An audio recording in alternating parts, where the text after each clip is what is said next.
Hörmətli izləyicilər, xüsusilə qeyd eləmək istəyirəm ki, İranın nüvə proqramı ilə bağlı mövzular son günlər gündəmdədir, aktiv şəkildə müzakirə olunur. İstər dünya mediasında, istərsə də dünyada fəaliyyət göstərən siyasətçilər, eyni zamanda siyasi şərhçilər arasında qeyd eləmək lazımdır ki, son həftələrdə Birləşmiş Ştatlar və İran Tehranın nüvə proqramı ilə bağlı bir danışıqlara başlayıblar. Bir neçə gün öncə Omanda keçirildi bu danışıqlar və istər Tehran tərəfinin açıqlamasına görə, istərsə də rəsmi Vaşinqtondan, Ağ Evdən gələn açıqlamalar bizə onu göstərir ki, münasibətlər, daha doğrusu danışıqlar konstruktiv keçdi, müsbət ab-havada keçdi. Bu da təbii ki, regionda gərginliyin azalması istiqamətində mühüm addım atıla bilər. Və xüsusilə qeyd eləmək lazımdır ki, bu danışıqlar, yəni Vaşinqton və Tehran arasında danışıqlar İrana qarşı hələ də sanksiyaların mövcudluğu və təzyiqlərin artdığı bir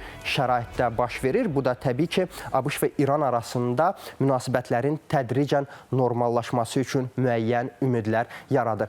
Qeyd elədim bayaqları, bir neçə gün öncə Omanda keçirildi rəsmi Tehran və rəsmi Vaşinqton nümayəndələri arasında danışıqlar və bu danışıqlardan sonra biz gördük ki, hətta ikinci danışıqların keçirilməsi ilə bağlı artıq bir sıra açıqlamalar verilib.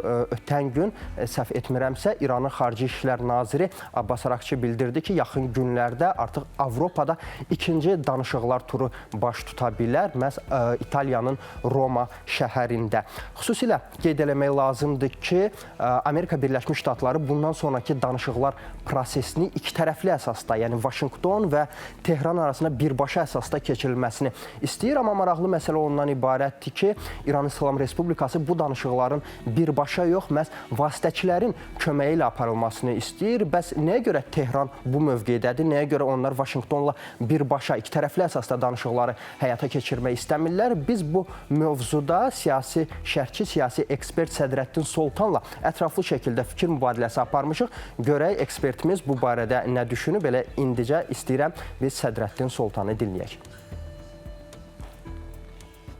İran ABŞ-yə etibar etmir.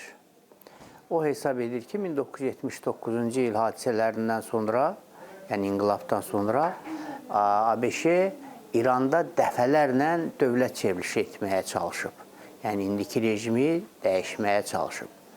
Və sonuncu dəfə 2015-ci il iyulun 14-də qəbul edilmiş əhatəli razılaşma müqaviləsinin şərtlərini, müqavilənin həyata keçirilməsinin mane olanda ABŞ olub. Ona görə də və başqa səbəblərə görə də Tehran hakimiyyəti ABŞ-yə etibar etmir.